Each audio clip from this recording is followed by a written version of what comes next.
Gracias por continuar en nuestra sintonía. Vamos a hablar de uno de los temas muy importantes que nos acompañan como sociedad. Veíamos que en pandemia se desataron o se desencadenaron o se vieron un poco más visibles algunas de nuestras reacciones al estar confinados. Por ejemplo, personas que se sentían un poco más deprimidas, aisladas o ansiosas. Parte de lo que vamos a estar hablando el día de hoy es sobre salud mental. Cómo tener herramientas para que situaciones, por ejemplo, como un confinamiento o situaciones personales, no nos hagan detonar de una manera muy profunda este tipo de sentimientos o acciones que podemos tener. Hoy nos acompaña José Eduardo Rondón, psicólogo, que además nos estará hablando más adelante sobre el Congreso de Psicología que se estará llevando en nuestro país. Un gusto recibirlo. Un placer, gracias Bienvenido. por la invitación.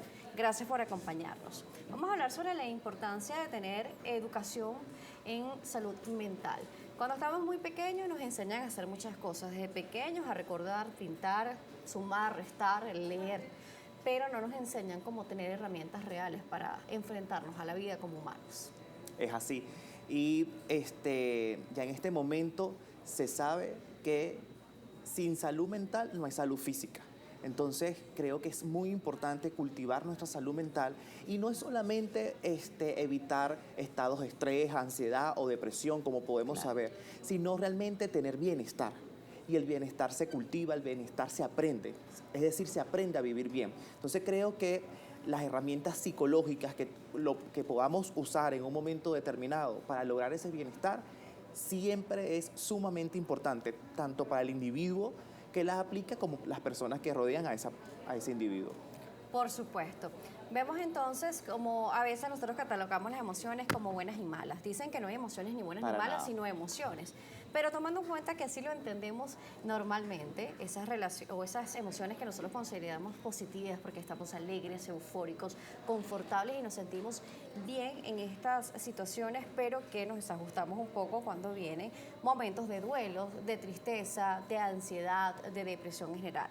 A veces podemos confundir tristeza, por ejemplo, con depresión y también de repente preocupación momentánea con ansiedad. Entonces, ¿cómo diferenciar realmente qué es lo que estoy viviendo?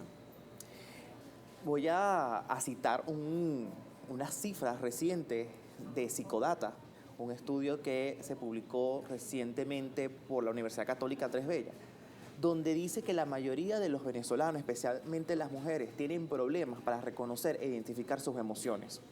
Y por eso digo que es muy importante la psicoeducación. La depresión y ansiedad son trastornos, son estados, ¿sí?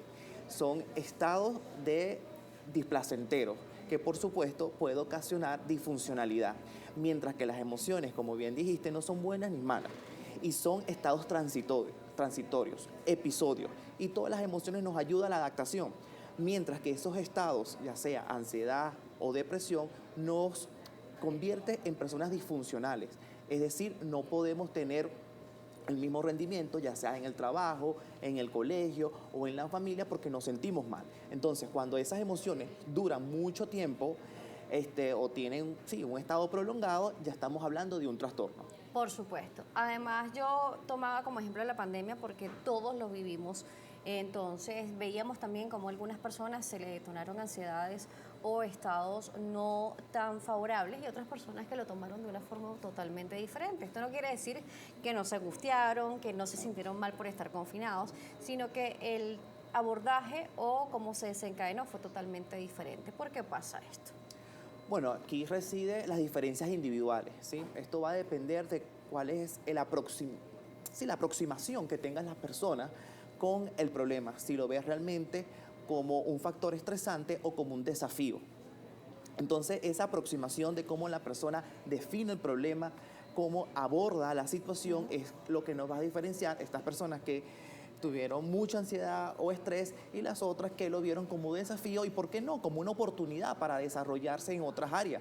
Vemos que en la época de pandemia salieron muchos emprendedores, Sí, porque también. vieron diferentes perspectivas, formas para llegar al mismo camino. De igual manera vemos, por ejemplo, algunas imágenes que también nos hacen referencia. Por ejemplo, un camino en donde de repente una persona está sentada en el lado donde está el paisaje y el sol, por ejemplo, y y todo lo demás bonito, y el lado montañoso. Entonces vemos una persona con una cara alegre porque está sorprendido porque está viendo, y otro va triste porque le tocó de repente el lado más quejumbroso, montañoso. Entonces ahí también vemos cómo de repente una misma experiencia se puede vivir de dos formas totalmente diferentes. Y eso tiene que ver con patrones de crianza, con experiencias previas, con el aprendizaje que todos tenemos, realmente. Por supuesto, por acá todos nos escriben jhd.loyo, y dice, hay un libro que se llama La mente es campo de batalla, lo recomiendo. Bueno, es que la mente es demasiado amplia, de verdad, o sea, dicen que realmente comanda todo, y es así.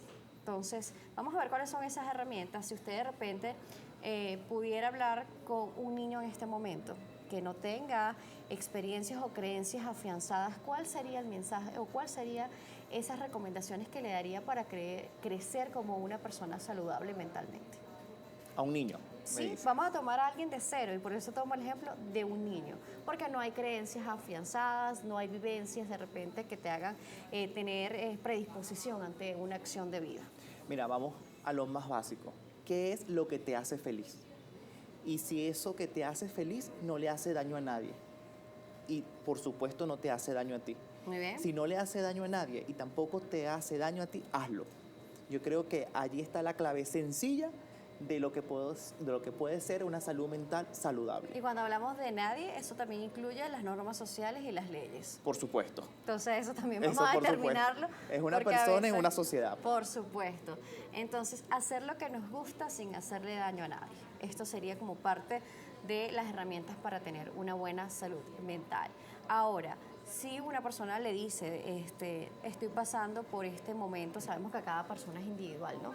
Pero ¿cuáles podrían ser hábitos que puedo hacer de repente en casa, de manera introspectiva, que pueda hacer que me ayuden a estar un poco más en confort? Por ejemplo, hablo mucho de las meditaciones, pero no todo el mundo entra en estado de meditación, o hay personas que más bien las meditaciones los hacen sentir un poco más ansiosos porque dicen, no me puedo concentrar, soy mucho más hiperactivo. Mira, lo primero, como bien dice, no hay un libreto que yo te pueda decir, mira, tienes que hacer esto. Cada persona es individual, ¿sí? Pero lo básico es reconocer lo que siento, reconocer cómo me veo. Entonces, partiendo de esa identificación de las emociones, es que usted puede hacer algo. Y además, hacer algo muy sencillo, hacer una lista de lo que te agrada, de lo que te gusta hacer, comer, vivir, y realmente ver si en esa lista estás cumpliendo con estas cosas. Es decir, muchas veces, por ejemplo, me gusta ir al parque y puedo ir al parque, pero no voy. Y ahí uno se identifica que tiene una pérdida de reforzadores, que realmente lo que uno hace no es lo que realmente te gusta. Entonces, cuando uno discrimina en el momento en que está y cómo te sientes, es que puedes hacer algo. Y por supuesto, si ves que la situación es muy avasallante o estresante, pedir ayuda psicológica. Por supuesto, además no guiarnos también por patrones sociales, que de repente lo que le gusta a todos, por ejemplo, mis amigas o tus amigos, es lo que necesariamente te va a gustar a ti o te va a llenar a ti. Ir a algún lugar, por ejemplo, a alguna fiesta, y tú no quieres ir, no tienes que ir. Entonces, total. Cuando nos hablabas de hacer lo que te gusta sin hacerle daño a nadie, creo que sí realmente es una buena y gran premisa, porque hay que tomarlo en cuenta. Y a veces nos dicen, tienes que hacer ejercicio, y hay gente que no le gusta hacer ejercicio. Entonces, hazlo si es por salud, pero si no lo disfrutas, no lo hagas tan seguido, por ejemplo. Claro, y también tenemos que ver el nivel de ejercicio, ¿sí? Hay personas que les gusta ir al gimnasio, alzar pesas, y otros simplemente les gusta caminar. En ese caminar también es ejercicio. Y eso libera unas ciertas hormonas que ayuda a los estados emocionales placenteros. Entonces, siempre recomiendo la actividad. Un dato muy interesante es que nosotros hicimos un estudio en la Universidad Central de Venezuela y salía que hacer algo es sinónimo de optimismo. El venezolano necesita estar en actividad porque esa actividad lo llena de energía y, por supuesto, mejora su psiquis. Por supuesto. Entonces, ver cada una de las cosas. Ahora, ¿por qué es tan importante acudir a terapia?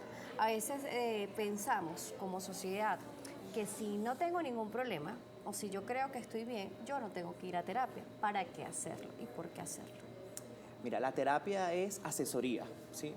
Y como bien dice el dicho, el toro se ve mejor desde la barrera. Es ver otra opinión, otra visión de lo que está ocurriendo. Y simplemente una persona no necesita tener un trastorno o no necesita tener una gran alteración psíquica para ir al psicólogo. El psicólogo es un personal de la salud mental que te acompaña a tomar incluso decisiones, y la vida es un constante tomar decisiones. Y yo creo que esta experticia psicológica le va bien a todo el mundo, con o sin trastorno. ¿Consideras de que si desde muy pequeños fuéramos a terapia, tuviésemos realmente el acompañamiento terapéutico, psicológico, seríamos sociedades más sólidas, confiables y menos problemáticas, por llamarlo de alguna manera? Mira, considero que realmente todo padre debe ir al psicólogo. Más que el niño es el padre, porque el padre es el que implementa las pautas de crianza y es allí donde está el problema de todo. Claro, por eso hablo de formar niños para que sean adultos sanos, para que cuando sean padres sanos. Así es, todo es una cadena. Por supuesto. Vamos a la pausa. Nos seguirá acompañando José Eduardo Rondón, al regreso, psicólogo. Estamos hablando sobre salud mental, así que si tiene preguntas o comentarios, las redes sociales activas, tanto por @salud_gb y @DanielJSalas. Volvemos.